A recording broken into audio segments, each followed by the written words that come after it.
आत्मीय भाइयों एवं बहनों, युग निर्माण योजना मई 2021 पृष्ठ 35। आत्मीय अनुरोध। परम पूज्य गुरुदेव द्वारा आत्मीय अनुरोध करते हुए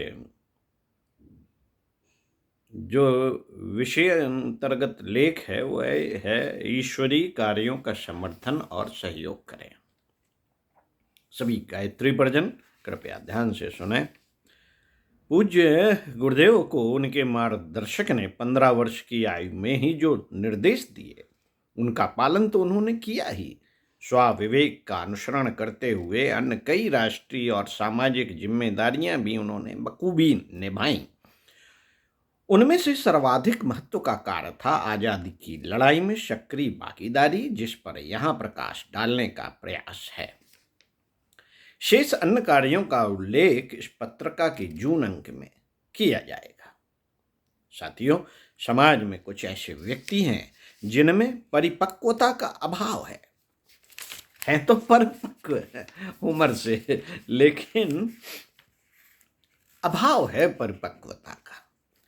उनके व्यवहारिक पक्ष पर दृष्टिपात करें तो पाएंगे कि वे देखने में अच्छे बड़े दिखाई तो देते हैं, पर वास्तव में बच्चों जैसे आचरण करते हैं। बच्चों में दूरदृष्टि का अभाव रहता है। वे मात्र अपने तुच्छ स्वार्थ को महत्व देते हैं। माँ बाप की उंगली पकड़कर मेले ठेले में जाते हैं और रंग बिरंगे गुब्बारे देखकर मचल जाते हैं, लेने की जिद करते हैं। जब माता पिता गुब्बारे खरीद देते हैं तो वे प्रसन्न हो जाते हैं। इसके विपरीत ऐसे लोग भी होते हैं जो ईश्वर के बारे में स्वाध्याय करते हैं, उसे जानने का प्रयास करते हैं, संत महापुरुषों के साथ सत्संग करते हैं और सत्य के निकट पहुंचने का प्रयास करते हैं। ऐसे लोगों के दिमाग में भगवान की परिभाषा आ गई है। वे भगवान को प्यार करना सीख गए हैं और अनुदान के रूप में भगवान जी उन पर प्यार उड़ेलते हैं। इससे वे प्रसन्न और संतुष्ट दिखते हैं और कभी भी उन्हें अहंकार नहीं होता। अहंकार नहीं होता कि वे ईश्वर के चहेते हैं। वे इस बात पर अनावश्यक रूप से नहीं सोचते कि अन्य व्यक्तियों की अपेक्षा ईश्वर उन्हें अधिक प्यार देता है। वे सरल और सहज दिखते हैं तथा मात्र अपने कर्तव्य पर ध्यान देते हैं। अपने गुरु, अपने मार्गदर्शक में ईश्वर का दर्शन करते हैं। ऐसे ही लोगों को देव मानव, महामानव कहा जाता है। गुरु कृपा से ऐसे ही लोगों के मस्तिष्क में जन कल्याण की दैवी योजनाओं का अवतरण होता है। ऐसे ही लोग अपना तन मन धन, समय और भावना का उपयोग करते हुए ईश्वरीय कार्य को संपन्न करने के लिए सरंजाम जुटाते और आगे बढ़ जाते हैं। पहली श्रेणी के लोग गुब्बारे, चॉकलेट, टॉफी आदि छोटी छोटी वस्तुएं में अपना श्रम और समय बर्बाद करते हैं। उनमें धर्म, अध्यात्म की, लोक परलोक की, भगवान की, समाज और संस्कृति की कोई बात करना बेईमानी है।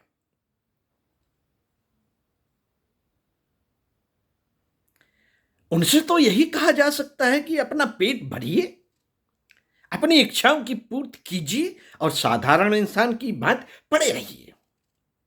परिजनों को ज्ञात है कि 15 वर्षीय बालक श्री राम के पूजा कक्ष में बसंत पंचमी के शुभ अवसर पर पहले ही से प्रज्वलित दीपक की लौ में से एक आकृति उभरी थी, जिसने बालक को पूर्व निर्धारित योजना के अनुसार सही मार्ग पर चलने की प्रेरणा दी थी। बालक श्री राम ने इस घटनाक्रम को अपने जीवन के सौभाग्य का सूर्योदय माना था। गुरु द्वारा बताई गई सारी बातों को आत्मसात करके वह उसी क्षण से खंडदीप के समक्ष बैठकर 24 लाख गायत्री के 24 महापुरुष चरणों को संपन्न करने लगा। इन्हीं दिनों महात्मा गांधी ने स्वतंत्रता संग्राम का शंखनाद किया और उनके आह्वान पर बहुत सारे युवक अपने काम धंधे, पढ़ाई, प्रैक्टिस आदि छोड़कर विदेशी शासक के विरोध में खड़े हो गए और गांधी जी के पवित्र अभियान को समर्थन और सहयोग देने लगे। गुरुदेव के कानों में भी स्वतंत्रता संग्राम की शंख ध्वनि सुनाई थी। अन्य कोई साधक होता तो इस ध्वनि को अनसुनी करके मंत्र जप में लगा रहता, पर युवा श्री राम तो अलग प्रकार की मिट्टी के बने थे। उन्हें यह समझने में देर नहीं लगी कि गांधी जी का आह्वान स्वागत योग्य था। उनके आह्वान को अनसुना नहीं किया जा सकता था। 24 वर्षीय अनुष्ठान वर्ष 24 वर्षों की बजाय कुछ अधिक वर्षों में भी पूरा हो सकता है, पर स्वतंत्रता संग्राम प्रतीक्षा नहीं कर सकता। युवा श्री राम ने गांधी जी के अभियान में स्वयं को झोंक दिया। अत्यधिक सक्रियता के कारण उनका गांव आवलखेड़ा स्वतंत्रता संग्राम का महत्वपूर्ण केंद्र बन गया था। सूचना विभाग लखनऊ द्वारा प्रकाशित स्वतंत्रता संग्राम के सैनिक 33 के पृष्ठ 13 पर इस बात का स्पष्ट उल्लेख है। बालक श्री राम की किशोरावस्था बाल क्रीड़ाओं से नहीं अपितु सामाजिकता और राष्ट्रीयता की मस्ती से ओतप्रोत थी। एक ओर तो वे छुआछूत मिटाने और हरिजन उद्धार में लगे थे, और दूसरी ओर उनमें आजादी की आग तप रही थी। एक दिन वे शौच के बहाने घर से जल का लोटा लेकर निकले और कांग्रेस स्वयं सेवक भर्ती कार्यालय आगरा पहुंच गए। सन 1923-24 में श्री कृष्णदत्त पालीवाल ने आगरा में दैनिक सैनिक समाचार पत्र का प्रकाशन प्रारंभ किया तो उन्होंने 12 वर्षीय श्री राम को अपने सहयोगी के रूप में रख लिया। वे स्वयं कंपोजिंग, प्रूफ रीडिंग और लेखन की जिम्मेदारी संभालने लगे।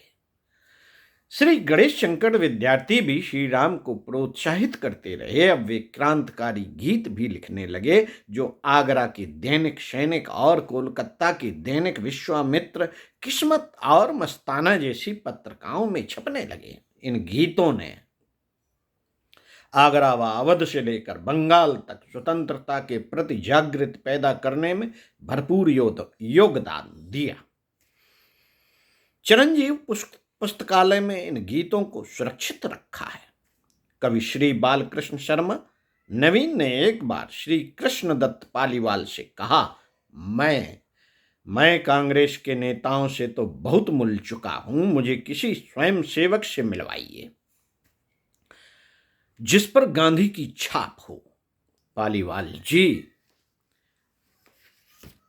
कवि नवीन को युवा श्री राम के पास ले गए और बोले, यह बालक सच्चे अर्थों में कांग्रेस का स्वयं सेवक है। क्रांतिकारी कवि जो युवा श्री राम के मुखमंडल की ओर देखकर मुग्ध हो गए और उम्र में बड़े होते हुए भी उनका चरण स्पर्श करने के लिए झुके, तो श्री राम तुरंत पीछे हट गए। नवीन जी ने कहा, बेटा, आज देश को तुम्हारे जैसे स्वयं सेवक चाहिए। तपस्वी श्री राम ने इस मंत्र पर मनन किया और स्वयं सेवक की गरिमा को जीवन भर बनाए रखा।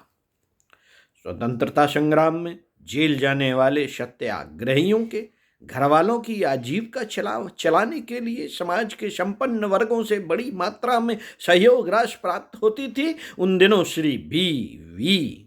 किशकर आगरा में कांग्रेस के कोषाध्यक्ष थे। उन्होंने पालीवाल जी से ऐसे स्वयं सेवक की मांग की जो कोष को सुरक्षित रखे और भूमिगत केशकर जब बाहर आए तो उनकी यथासंभव व्यवस्थाएं बनाएं। इस कार्य के लिए युवा श्री राम को विश्वस्त समझकर उन्हें केशकर जी की सेवा में समर्पित किया गया। मित्रों, सन 1929 में गांधी जी आगरा आए।